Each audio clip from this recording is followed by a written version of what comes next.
Good morning mga kapayro. So ito na yung stash number 3 natin para sa nalalapit na salubong 2025. So by the way, kung hindi nyo pa napapanood yung stash number 1 tsaka 2 natin, so ilalagay ko na lang yung mga links nila sa description below. So panoorin nyo muna yung mga kapayro bago itong stash number 3 natin. So ayan mga kapayro, itong mga box, i-unbox na natin yan isa-isa. So wag natin patagalin to mga kapayro. Papakita ko na sa inyo yung stash number 3 natin.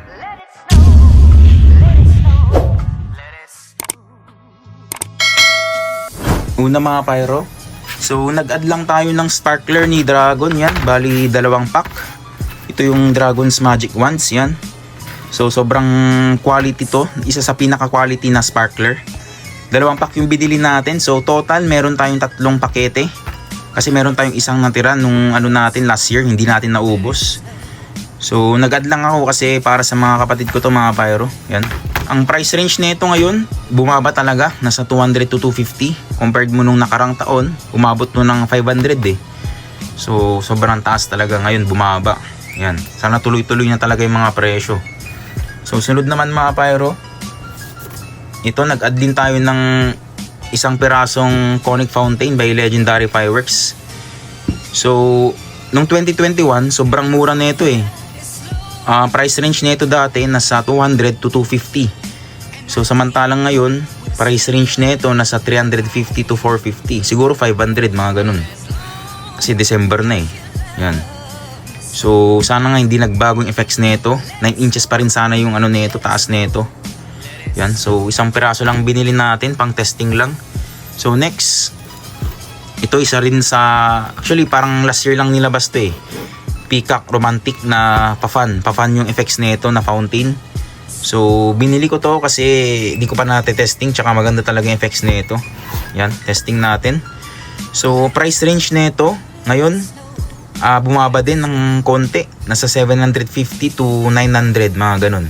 So bali tong dalawang to, sa Christmas na lang natin siguro sisindihan to mga pyro. Yan. So next mga pyro, bumili tayo ng yan, Crossfire. Bali 300 shots. Dalawa yung binili natin, yan. Crossfire with tail na 300 shots. Bali dalawa yung binili natin.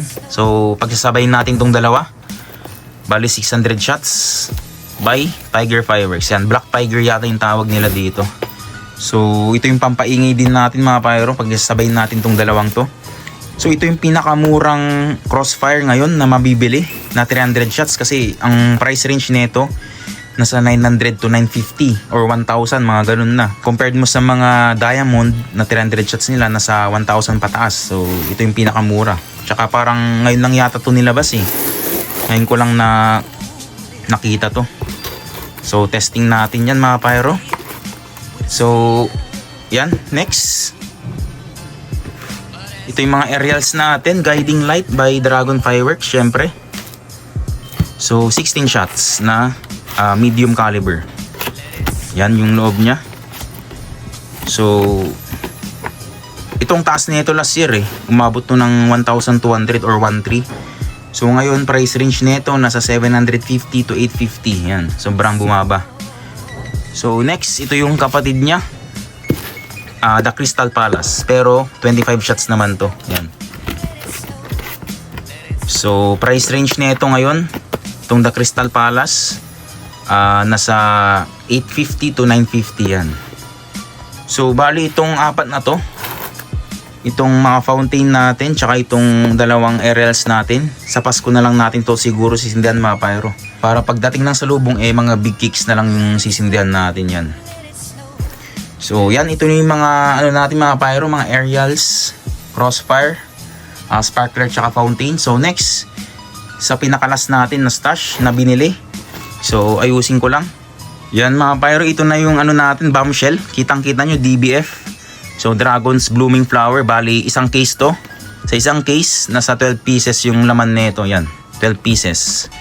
So ano to, assorted mga pyro. Walang pare-pares na effects, assorted lahat. So pakita natin isa-isa. Ayan mga pyro, bali 12 pieces, 2, 4, 6, 8, 10, 12. Yan. So isa-isahin natin para makita nyo. Bali ito ay yan, Ruby Red 2 Crown Brocade yan. So Next, Emerald Green Chrysanthemum. So ito yung mga solid na bombshell ni Dragon. So kumuha tayo ng isang case. Actually nung una hindi ko alam na aabot ng 12 yung ano nila, yung mga effects nila. Akala ko nasa 8 lang. So ito, next naman, Sapphire Blue Chrysanthemum. Yan. So testing natin yung mga solid na bombshell ni Dragon. Ito, Silver Chrysanthemum. So next, ito naman ay Sapphire Blue to White Glitter. Ito maganda to. Nakita ko na effects nito. Basta white glitter, maganda yan, solid. Tapos next, ito yung Ruby Red Chrysanthemum. Yan. Next, Emerald Green to Crown Brocade. Yan.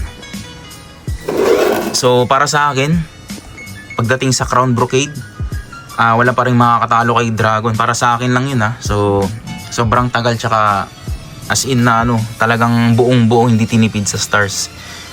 Yan. Tapos next, Sapphire Blue to Crown Brocade. Yan. So magkakaiba to mga pyro, assorted lahat.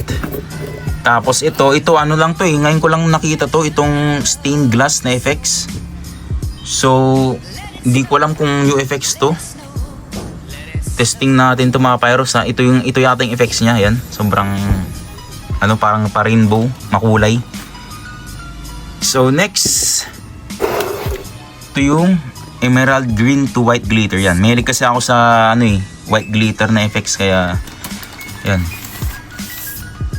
Tapos ito yung ano nito ni Dragon, yung Golden Crown Brocade. Yan, ganda talaga ng brocade ni Dragon. Tapos last, ito yung pang 12, Ruby Red to White Glitter. Yan, bali tatlo yata yung white glitter natin. So ito na yung bombshell natin mga pyro na tingi. Bali hindi na ako bumili ng mga bala natin, yung walang tube, kasi okay na sa akin to eh, 12 pieces. Tsaka last year kasi medyo marami tayong nabiling bala, nasa 20 plus. Ngayon sabi ko na kukuntian ko lang kasi medyo nakakapagod din magsindi. Pero alam naman natin na Dragon to quality yung mga nabili natin, isang dosena. Yan. So price range pala nito, nasa 750 to 900 or 1,000, mga ganun, depende na lang sa bibilan nyo. So ito pala nabili ko kay Boss ZP Ambitious. Shoutout sa'yo boss. Kung may kailangan kayo na Dragon, PM nyo lang siya sa Facebook. Yan. So ito yung mga pamalakasan na bombshell natin ngayong taon mga pyro, na 3 inch. So yan mga pyro, ito na yung stash number 3 natin para sa nalalapit na Salubong 2025.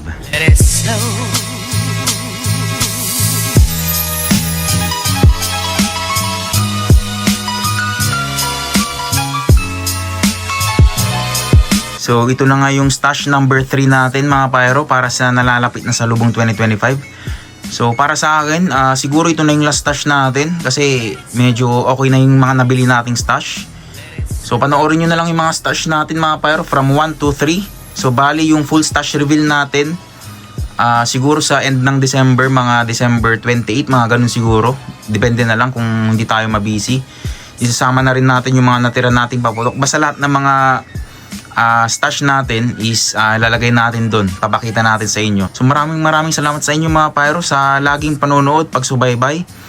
And don't forget to like, share and subscribe, at hit nyo na rin notification bell para ma-update ka sa mga videos kong paparating. So gaya ng sabi ko mga pyro, abangan nyo na lang yung full stash reveal natin. So maraming salamat sa inyo, at kita-kita tayo sa susunod kong video.